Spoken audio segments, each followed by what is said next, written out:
Hey everyone, this is video 3. We're going to be talking about how to calculate the percent by mass. So percent composition by mass. So you already know how to find the molar mass of any particular compound. So we're going to look at an example. Let's do calcium hydroxide. And we're going to calculate the percent oxygen by mass. Okay, so the basic formula for any percentage, and you've done this in math a bunch of times, is part over whole times 100.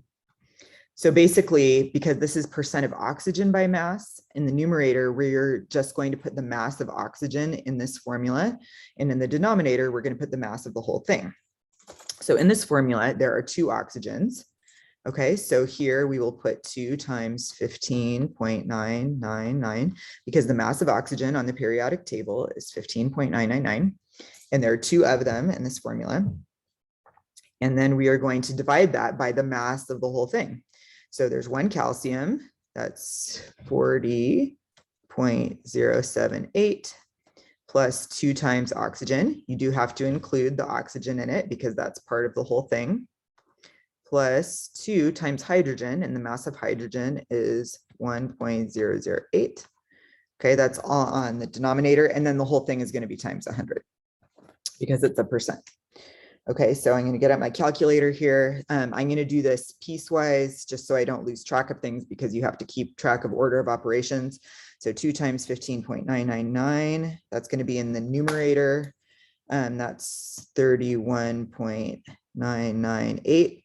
And then in the denominator, I'm going to clear that out and do the whole calculation on the denominator only. So 40.078 plus 2 times 15.999. plus 2 times 1.008.